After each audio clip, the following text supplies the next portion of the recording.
जय श्री कृष्णा। मैं हूं पंडित सुनील भारद्वाज, ज्योतिष, वैद्य और वास्तु विशेषज्ञ। कई दिनों से हम कुछ वीडियो बना रहे हैं आपके लिए, जिसमें हम ज्योतिष को गहराई से समझने का प्रयास कर रहे हैं। उसमें हमने ये भी जाना कि हमारी राशि कैसे बनती है, कितने नक्षत्र होते हैं और उनके चरण कितने कितने होते हैं। तो कुल मिलाकर हमारी राशि कैसे बनती है। और हमने ये भी जाना कि मेष राशि से मीन राशि तक कौन कौन से तत्व होते हैं, कौन कौन सी प्रकृति होती है। आज हम जानेंगे कि हमारे जो गोचर की स्थिति है और हमारी जन्म पत्रिका जो है, यानी कि हमारी जन्म कुंडली। मान लीजिए किसी व्यक्ति की जन्म कुंडली में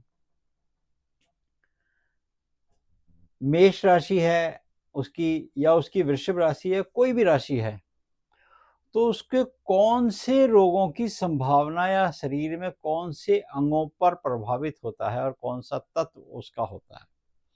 और यहाँ पर जैसे हमने पिछले दिनों में आपको बताया था कि तत्व और प्रकृति, इन दोनों को मिलाकर उसके शरीर के कौन से अंग में उसका प्रभाव ज्यादा देखने को मिला पूरे जीवन वर्ष।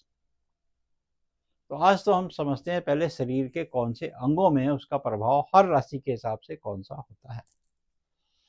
सबसे पहले मेष राशि की अगर बात करते हैं तो मेष राशि में हम ये समझ लीजिए, क्योंकि हमने ये अग्नि तत्व की राशि है और पित्त इसकी प्रकृति है, ये सिर में होती है सबसे पहले मेष राशि। क्योंकि मेष राशि के रोगियों को हमेशा सिर की समस्या ज्यादा देखने को मिलती है, या इनके सिर का अंग ज्यादा प्रभावित रहता है इस राशि से। वहीं अगर हम बात कर लेते हैं, जो वृषभ राशि होती है ये पृथ्वी तत्व की राशि होती है, वात इसकी प्रकृति होती है। इसमें नेत्र हमारे प्रभावित होते हैं। नेत्र, आंखें, कहते हैं आंखें सबसे ज्यादा अनमोल हैं। और पृथ्वी तत्व की राशि है और नेत्र इसके व्यक्ति के प्रभावित होते हैं, नेत्र में इसका प्रभाव रहेगा। वहीं हम बात कर लेते हैं मिथुन राशि की, तो मिथुन राशि में भुजाएं और गला। अब यहाँ पर एक बात स्पष्ट है, देखेंगे आप, मेष राशि की जो गणना है वो सिर से करी गई, फिर नेत्र पे आए, अब फिर गले पे आ गए और फिर भुजाओं पर आ गए, ऐसे ऐसे चलेगा। यहाँ मिथुन राशि वालों की भुजाएं और गला शोल्डर्स में आ सकता है, गले में आ सकता है, थ्रोट में आ सकता है। बाद में हम इस पर रोगों की चर्चा करेंगे और आपको ये भी समझाएंगे कौन से रोग कब होने की संभावना होती है और उसका क्या है निवारण। इसके बाद हम बात कर लेते हैं कर्क राशि की। इसमें हमारी छाती का एरिया है, वक्ष वक्ष स्थल जो होता है हमारा, ये छाती का एरिया आता है। अच्छा देखो, इसमें जो ज्योतिष की गणना है वो आयुर्वेद की गणना से बिल्कुल सिमिलरिटी है। जो तो हम वैद्य और ज्योतिष दोनों हैं, तो आपको अच्छे से समझा पा रहे हैं कि जितने मरीज हमने देखे हैं अभी तक, उन मरीजों के अगर हमने देखी है कि मान लीजिए कर्क राशि है, तो हमें पता लग गया इसके वक्ष स्थल पर प्रॉब्लम रहेगी। और यहाँ पे भी निकल के आ गया कि जो हमने पहले आपको बताया था, कफ और जल, कफ और जल, ये एक समस्या आ गई नहीं आ गई, पता लग गई। कफ कफ कहाँ होगा? फेफड़ों में होगा, फेफड़ों में वक्ष स्थल में होगा, फेफड़ों में होगा ना।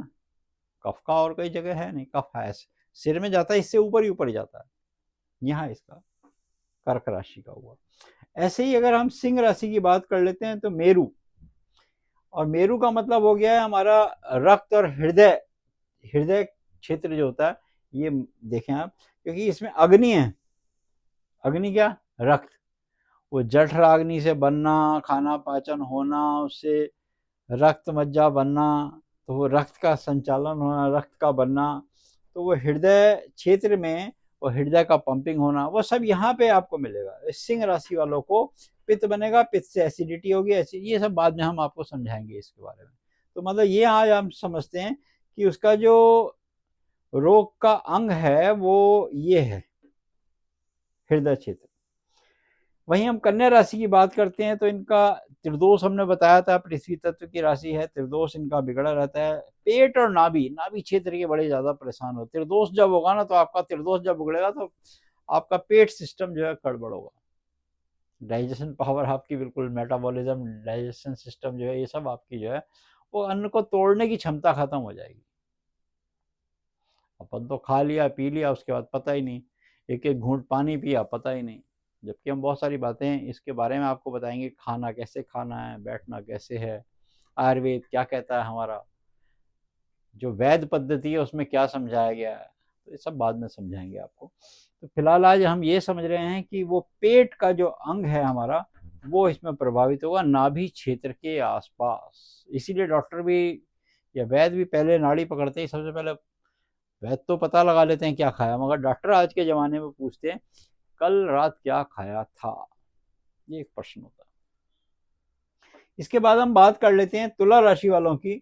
तो तुला राशि वालों का यहाँ पर हमने बात करी थी कि गुर्दे और कमर ये प्रभावित होते हैं। पीछे ये गुर्दे हुए, एक इधर इधर ये गुर्दे हुए, और कमर ये पीछे का स्पाइन का एरिया जो है ये उनका प्रभावित रहता है। इनके अक्सर यहाँ पर प्रॉब्लम आ सकती है। इसके बाद वृश्चिक राशि की बात करते हैं तो गुप्तांग, ये आपकी जेनिटल प्रॉब्लम्स आपको यहाँ देखने में शो करते हैं। देखिए जल और कफ आ गया यहाँ पे भी, ये भी बिल्कुल शो करता है। आयुर्वेद ने कितना सटीक निकाला इसको।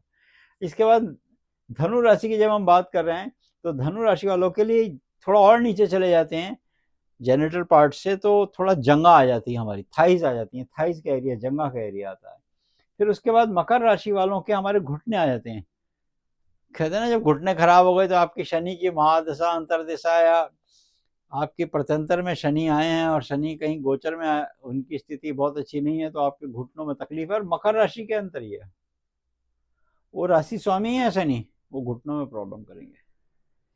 और वो पृथ्वी तत्व है और वात है, वात कहाँ चला गया, नीचे चला गया। जब वात नीचे चला गया तो वात, और जब पुरवाई चली तो वो दर्द करेगा। तो ये बाद में हम आपको समझाएंगे।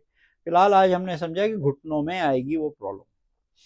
इसके बाद हम बात करते हैं कुंभ राशि वालों का, जिनका हमने त्रिदोष बताया था और वायु को बताया था, क्योंकि त्रिदोष कन्या और कुंभ में बताया था हमने आपको। तो यहाँ पर पिंडलियों में प्रॉब्लम होती है, वो और नीचे चला जाता है, वो पिंडलियों में जाके प्रॉब्लम होगी, ये है समस्या। और मीन राशि की बात कर लेते हैं तो दोनों पैरों में, मीन राशि वालों के दोनों पैरों में जाके प्रॉब्लम होती, तो ये एक समस्या उनको बन जाती है। आज हमने ये बात समझी है कि हमने तत्व समझ लिए, प्रकृति समझ ली, 12 राशियां समझ ली, 12 राशियों के अलग अलग भाव में कहीं पे भी बैठा हो तो व्यक्ति का क्या प्रभाव होता है। और आज हमने शरीर के अंगों को समझा, उससे राशियों के हिसाब से शरीर के अंगों को समझा। अगली बार हम एक और प्रयास करेंगे कि हमें ये रोग आते हैं और रोग क्यों आते हैं। इसके बाद भी हम बात करेंगे कि वास्तु से अगर हम किसी घर में रहें, कौन सी दिशा में सोएं, किस डायरेक्शन में सिर रख के सोएं, ये सब हम आपको समझाएंगे।